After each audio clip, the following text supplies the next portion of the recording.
جب بھی کوئی سوسائٹی ترقی کرتی ہے نا تو اس میں 4 چیزیں لازمی طور پر پائی جاتی ہیں۔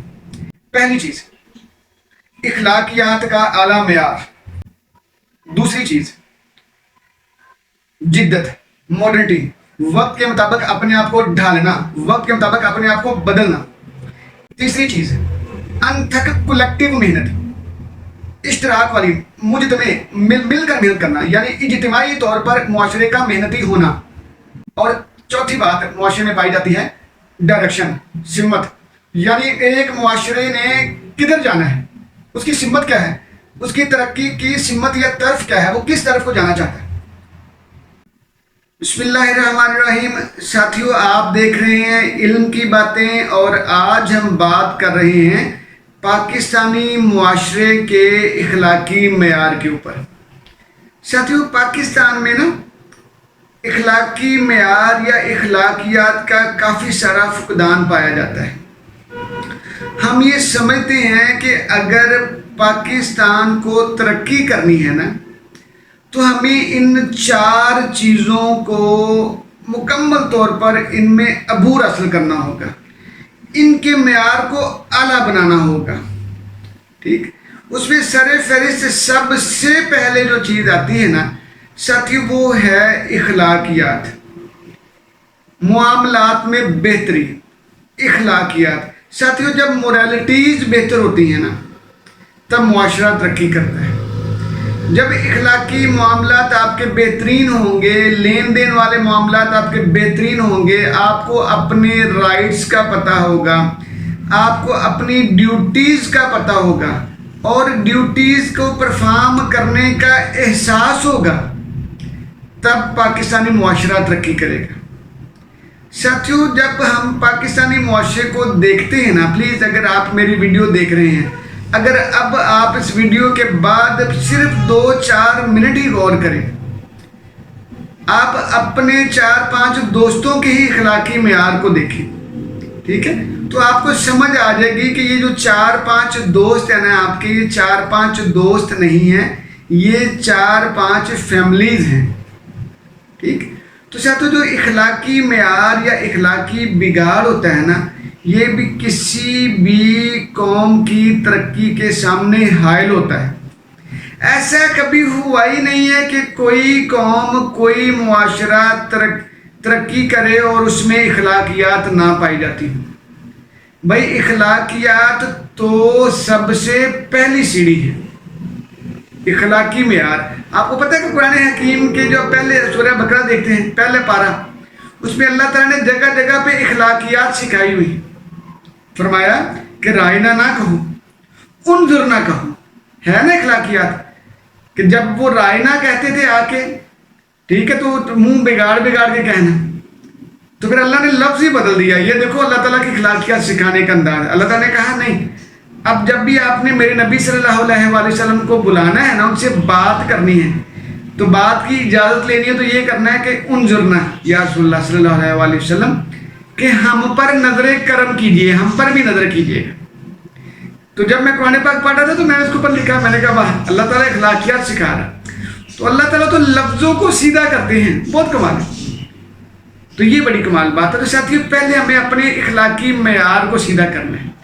اچھا، اس کی تاریخ بڑی عجیب طرح کی، جب بھی کوئی معاشرہ اخلاقی گراوٹ کا شکار ہوگا نا تو اس کا کوئی نہ کوئی بیک گراؤنڈ ہوگا، ہر چیز کا پس منظر ہوتا ہے نا، بیک گراؤنڈ ہوتا ہے۔ تو ساتھیوں، اخلاقیات، جب ہم پاکستانی معاشرے کی اخلاقیات دیکھتے ہیں نا تو ہمیں ذرا پیچھے جانا پڑتا ہے۔ پاکستان نکلا ہے انڈیا سے، انڈیا کالونی رہی ہے انگلینڈ کی، یہ تو سارے جانتے ہیں۔ ہم آج تک بھی چاہیں نا تو مینٹلی ہم انگلینڈ کی اور امریکہ کی کالونی ہی ہیں۔ تو دیکھیے ساتھیوں، سب سے پہلے جو انگلینڈ میں اخلاقی معیار کو جب الجھنیں آنا شروع ہوئی نا تو وہ 14th سینچری تھی، 14ویں صدی۔ 14ویں صدی میں سب سے پہلے جس بندے نے جرأت کا مظاہرہ کیا اس بندے کا نام تھا چوسر، جیوفری چوسر۔ چوسر صاحب جو ہے وہ میڈیول ایج کے بندے ہیں، جن کو ڈارک ایج بھی بولتے ہیں، لیکن اس بندے نے آ کے بڑی جرت مندی کا مظاہرہ کیا. اس نے دیکھا کہ یار یہ میرے آس پاس جو چرچ والے لوگ ہیں نا یہ تو کرپٹ ہیں, یہ تو بدعنوانی والے لوگ ہیں, یہ تو بد اخلاقی والے لوگ ہیں, ان میں تو اخلاقیات کا فقدان ہے اور اخلاقیات کی کمی ہے, ان کے ساتھ گزارا کیسے ہو سکتا ہے. ٹھیک ہے, تو اس نے 1387 یعنی 1387 سے لے کر 1400 تک اس نے ایک کتاب لکھی, دا کینٹربری ٹیلز. بڑی اعلیٰ کتاب ہے, زبان ذرا پرانی ہو گئی ہے, آؤٹ ڈیٹڈ ہو گئی ہے, تو پڑھنے میں ذرا مشکل آتا ہے, لیکن بہت کمال ہے. تو اس نے باقاعدہ اس کتاب میں چرچ کے لوگوں کا مذاق اڑایا. اس نے بتایا کہ یہ چرچ والے لوگ نا کرپٹ ہو گئے. تو یہ پہلی جرت ہمیں سمجھ آتی ہے کہ انگلینڈ کے انگلش معاشرے میں, انگلینڈ کے معاشرے میں پہلی جرت جو کی تھی وہ جیوفری چوسر صاحب نے کی تھی. ٹھیک, اس کے بعد اگر ہم اب اس کے مقابلے میں اب انڈیا میں آ جائیں ہم لوگ, تو انڈیا میں بھی ایک بندہ آیا, سر سید احمد خان. سر سید احمد خان وہ واحد بندے ہیں جو بہت سارے اعتراضات والے بندے جن کے اوپر بہت سارے تحفظات اور ریزرویشنز ہیں اور آج تک ہیں. ٹھیک, لیکن ان کی جو باتیں پازیٹیو ہیں وہ پازیٹیو ہیں. مثلا انہوں نے اس بات کو فوری بھانپ لیا تھا کہ جو ہمارے آقا یعنی انگریز ہیں نا وہ تو ہمارے مالک ہیں, کرتا کرتا ہے انڈیا کی. تو مسلمان صرف اس لیے پیچھے رہتے چلے جا رہے ہیں کہ وہ اپنے آقاؤں کی زبان نہیں جانتے یعنی انگلش نہیں جانتے ہیں, تو وہ اپنی بات اپنے آقاؤں تک یعنی اپنے مالکوں تک انگریزوں تک نہیں پہنچا پاتے ہیں, اس لیے ان کے رائٹ سے سلب ہوتے چلے جا رہے ہیں. تو انہوں نے یہ کہا کہ مسلمانوں کو ماڈرنائز ہونا پڑے گا, مسلمانوں کو ماڈرن ہونا چاہیے. یعنی انہوں نے یہ دیکھا کہ یار یہ جو مذہب ہم اپنائے ہوئے ہیں نا اس مذہب میں تو بہت ساری خرابیاں ہیں, اور انہوں نے واقعی میں اس مذہب میں بہت جو اسلام کے نام پر ہمارے پاس بہت ساری خرابیاں انہوں نے صوفیزم کی شکل میں ڈالی تھی. تو انہوں نے بہت ساری خرابیوں کو پوائنٹ آؤٹ کیا جن کی وجہ سے وہ متنازع ہو گئے.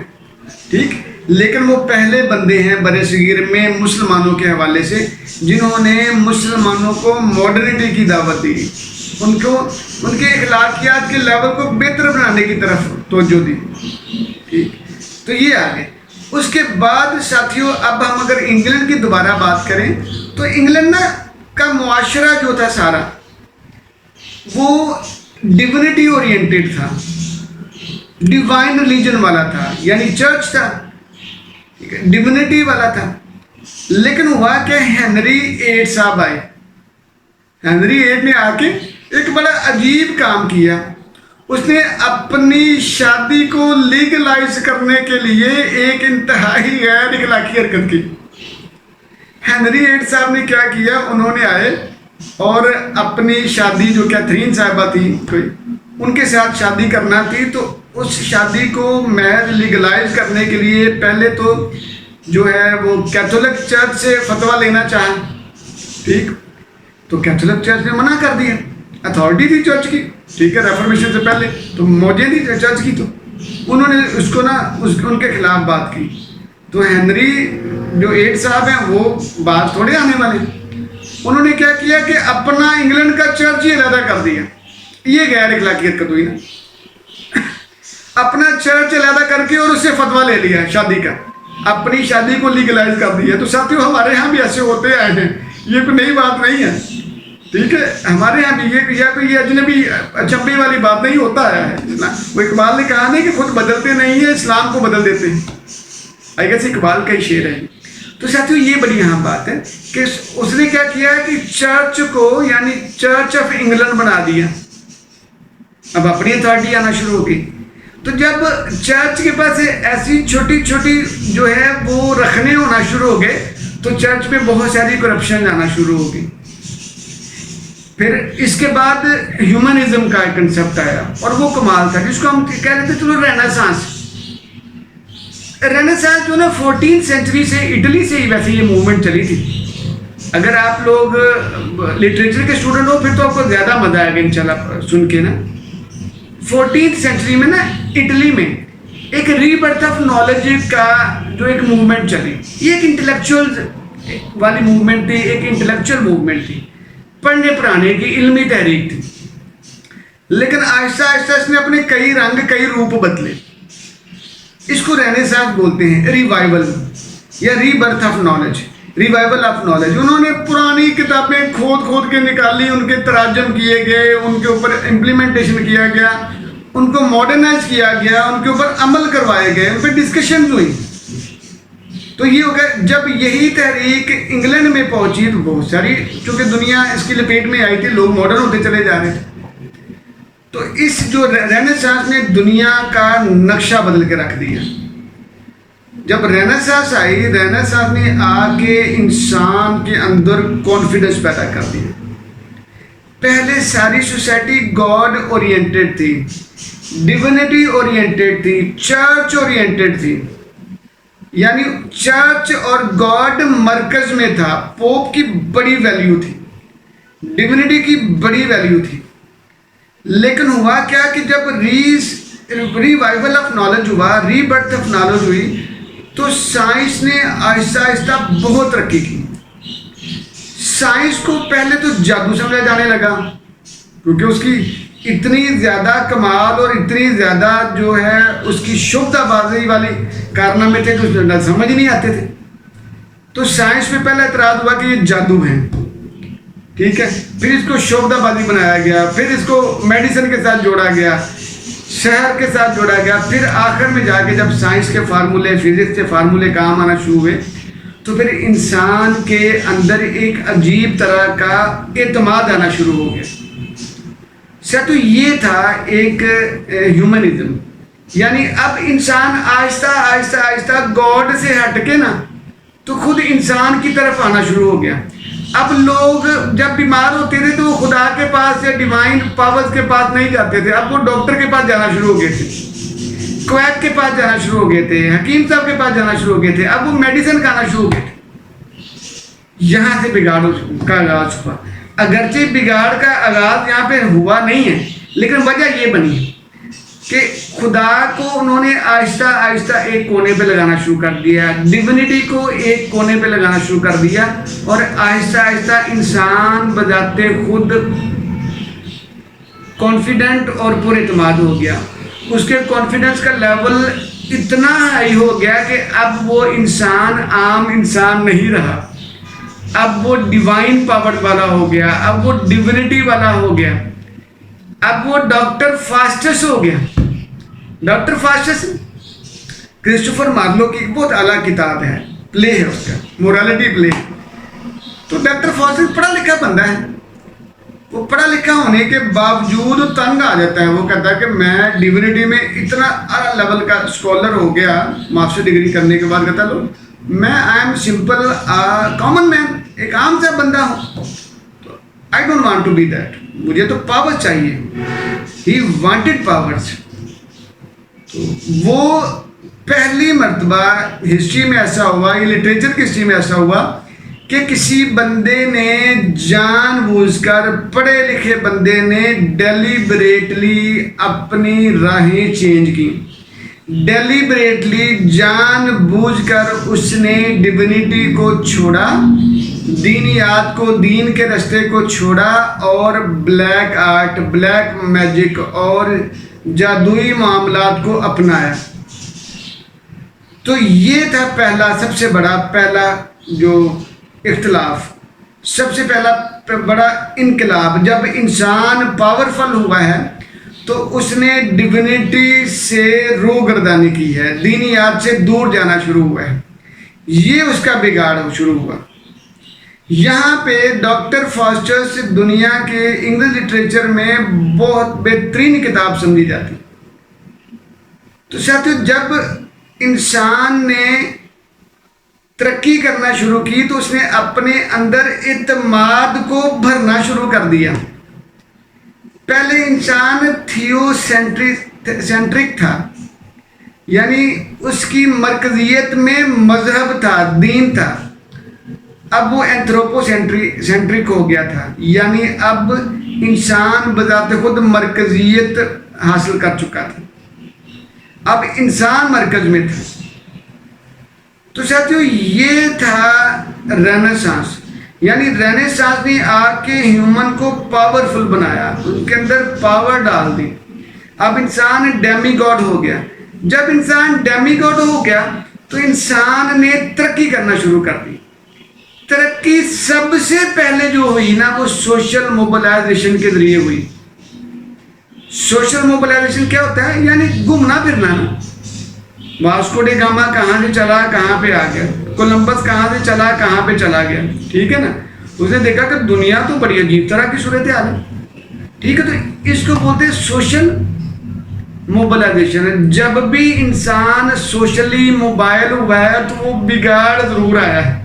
دیکھو ساتھیوں، جب دو یا دو سے زیادہ کلچرز آپس میں ملتے ہیں تو کلیشز تو آئیں گے۔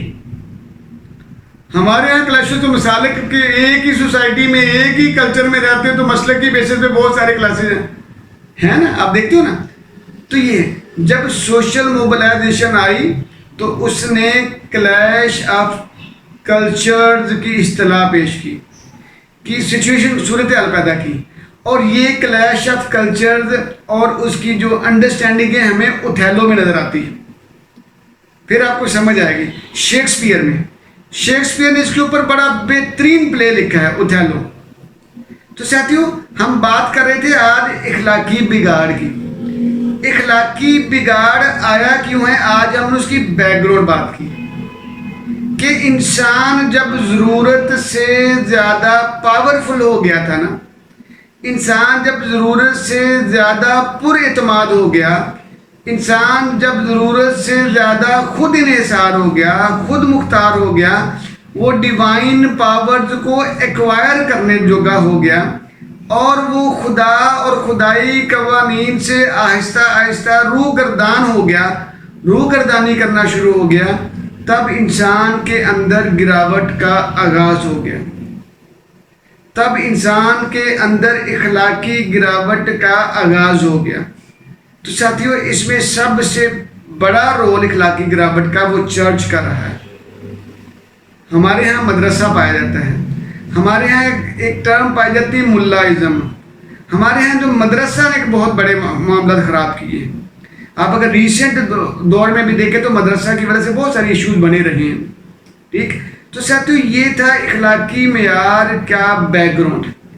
انشاءاللہ ہم اس پہ بعد میں بھی بات کریں گے انشاءاللہ۔ یہ ہماری تھی آج کی علم کی باتیں۔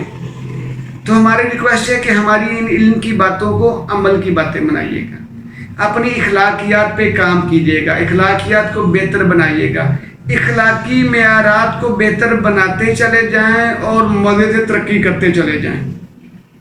جی جزاک اللہ۔